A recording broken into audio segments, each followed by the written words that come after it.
Hi, I'm Alec, and I'm going to be lighting a fire. I already put 3 logs in the fire with some birch bark and some thin other pieces of bark. And here I have some cardboard that I was going to recycle. But it's reduce, reuse, and recycle, right? That's the motto. So I just tore it up into little squares. And then I'm going to light it on fire. I have this mossy oak breakup infinity lighter, which is cool. So I'm going to make sure that's lit. Good. Then I'm going to place it underneath. And it went out. That happens all the time. And now I can just light it. I've got my setup built pretty good.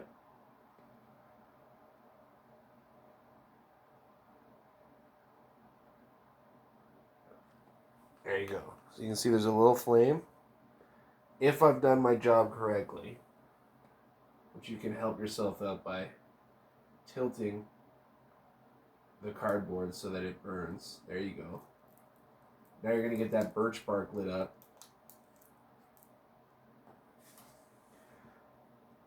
Fire is a very cool, gradual thing.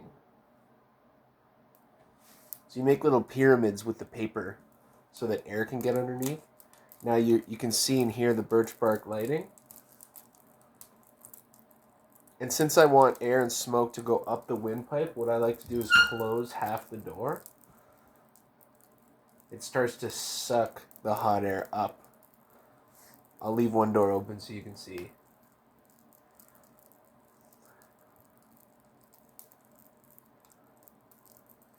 This is just like a basic old wood stove with 2 doors.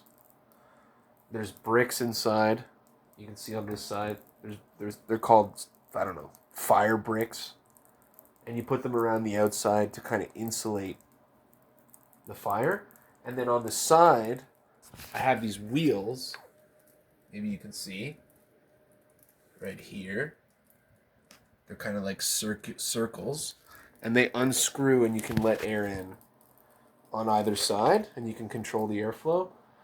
But usually a wood stove, the seal on the front of it isn't perfect. So it's more than enough air. I want to get it going now, so I'm going to close the doors, but I'm going to do them in the wrong direction. And you'll see the air is being sucked in between the doors.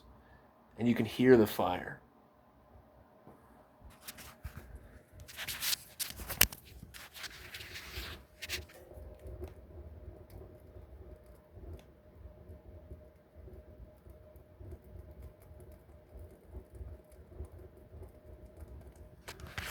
So it's just getting bigger and louder. That's what you want. So if there's noise happening, there's combustion happening, right? When there's the flames moving quickly, it means the air's moving quickly around it.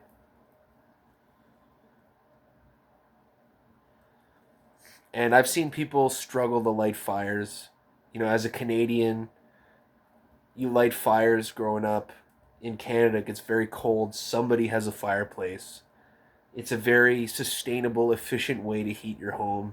This fireplace will easily get, hundreds and hundreds of degrees hot. And the metal of the stove will radiate heat. And then the exhaust pipe goes up through the office and a higher bedroom above that. And it's double insulated, so it's much wider than this. There's a whole other layer so that you can touch it with your hand and not get burned. If you touch this with your hand after the fire has been lit for a significant amount of time, it will burn you. This will burn you eventually. Right now it's not. It's barely warm. I think it's made of iron. Could be made of steel. These little rings on the handles, they disperse heat. So the handles you can always grab, no matter how hot they might be warm. But it's a different metal. I think it's aluminum or copper, something like that, where the heat isn't held on. Iron holds on to the heat for a long time. Often in the morning, I'll have a fire and I'll come down in the morning and there's still lots of coals. And you can just put another log, let it heat up, and the other log will ignite, and you can just keep your fire lit that way. I learned how to light a fire through growing up with wood stoves. And as a kid, it was my job to go get wood from outside and bring it inside so that the adults could feed it into the fire. And then when I grew up a little bit and I understood the safety and the dangers of fire, I was then allowed to start fires and maintain fires. So I've been doing it for, almost 30 years. And as you can see, I didn't put in much effort lighting the fire. I still have lots of cardboard that I'll just save for next time. And you don't need cardboard, you can just use bark. The bark from a tree uh, is usually enough. Or if you can get little twigs or sticks off the split wood, that's usually. Or you can just go grab sticks off a dead branch off a tree, break those a bunch. That works. Pine needles works fine. Anything that's dry will burn essentially.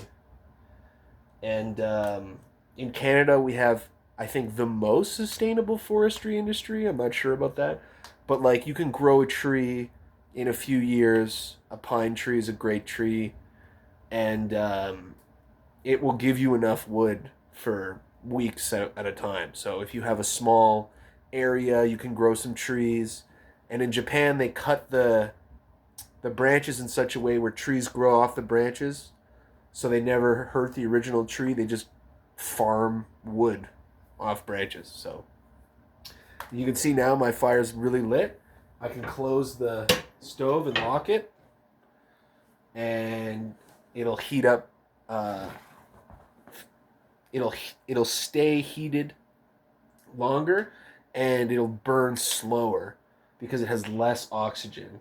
See how the fire's gone down? So that's gonna help the fire last a longer time.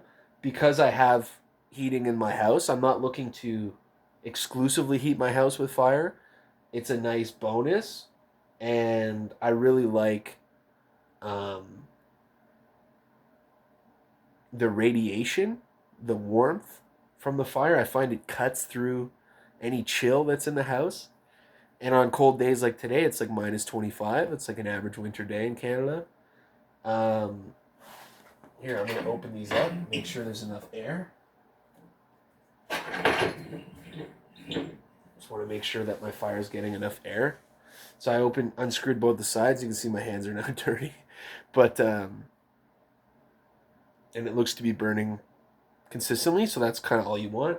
And then after a bit, I'll put more wood in. Before I go to bed, I'll put in as much wood as I can. I have just like mixed hardwood. I bought it for $80 or something a cord, which is like a pallet of wood. And it's a whole industry in Canada. Other countries don't have wood. They don't farm wood. They have different agricultural situations. And it's not hard to find a tree in Canada. There's lots of them. There's more trees than people. There always will be. And, or at least I hope so, fingers crossed. I think it's important for survival reasons to have a fire, but it's also important for lifestyle, luxury, wellness reasons. There's a lot of benefits to looking at a fire. If you look down at a fire at a 45-degree angle, it produces stem cell growth somehow. And if you inhale smoke from a fire, counterintuitively, it actually has a lot of healthy minerals and molecules and stuff that get into your body and can help you clear whatever's in your body, right? So it's kind of like a cleansing situation. Of course, you don't want to breathe in too much smoke or the wrong kind of smoke, right? If there's not enough oxygen in a fire, you'll get like a thick, dense black smoke that's full of carbon. That's not fun to inhale. But if you're having a fire outside and it's really hot fire and there's lots of wind and you get a whiff of that burning wood, pine especially has a really nice smell. We use it to clean floors, right? Pine sol, that's from pine. You'll feel good. You'll cough maybe, but you'll feel like it wasn't a negative experience for your body. So, learn how to build a fire, learn how to take care of a fire, learn how to use a wood stove or a fireplace if you got one. If you don't have one, go somewhere that does, or invest and get yourself like a chimenea. You can burn outside, for 100 or 200 bucks.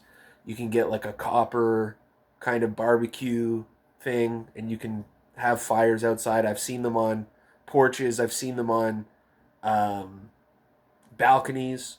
You know, different groups of people have different rights when it comes to fire. I think it should be a human right that you can have a fire, but it is a safety issue.